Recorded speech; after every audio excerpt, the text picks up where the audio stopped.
Et dès ce jour, le nom de la ville sera « L'Éternel est là ». Ézéchiel 48, verset 35.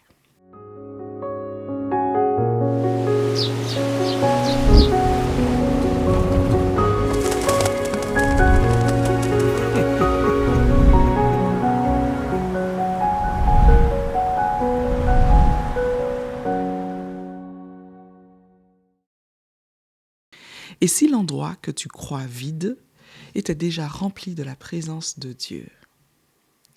Salut à toi, cher ami. Aujourd'hui, je t'invite à contempler le Yahvé Shammah, le Dieu qui est présent. Le livre d'Ézéchiel s'achève par ce nom, Yahvé ou Yehovah Shammah, l'Éternel est là. Cette révélation arrive en plein exil. Jérusalem est détruite, le temple, symbole de la présence de Dieu, est réduit en cendres. Le peuple est dispersé, l'espérance est presque éteinte. C'est précisément dans le silence et les décombres que Dieu déclare « Je suis là ». Non pas « j'étais là », non pas « je serai là ». Il est présent maintenant, même au cœur de ce qui semble perdu. Ce nom, placé en dernier mot du livre, devient comme un sceau sur toute la prophétie.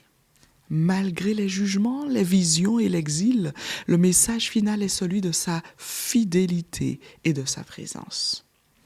Yahvé Shammah signifie « Dieu n'est pas absent de tes ruines, il ne fuit pas lorsque tout s'effondre, il demeure avant, pendant et après la reconstruction ». Sa présence ne dépend ni d'un lieu, ni d'un temple, ni d'une saison, mais de lui, et il ne change pas. Yahvé Shammah, c'est le Dieu qui habite ce que tu crois inhabitable, qui reste dans ce que tu penses perdu, qui s'approche dans ce que tu caches, qui marche dans tout ce que tu redoutes. Nous avons tous donc une Jérusalem détruite, un souvenir douloureux peut-être, une relation brisée certainement, un échec, une période de solitude. Et sur ces lieux intérieurs, Dieu inscrit lui-même « L'Éternel est là ». Tu ne le sens pas toujours, tu ne le vois pas toujours, mais sa présence n'est pas une émotion, c'est une réalité. Parfois, Dieu reconstruit, mais parfois, il commence simplement par habiter, pour que tu saches que tu n'es pas seul dans les ruines. Je te laisse cette question de réflexion pour aujourd'hui. Quel lieu intérieur, blessé, silencieux, détruit, as-tu besoin de laisser devenir Yahvé Shammah, c'est-à-dire l'Éternel est là?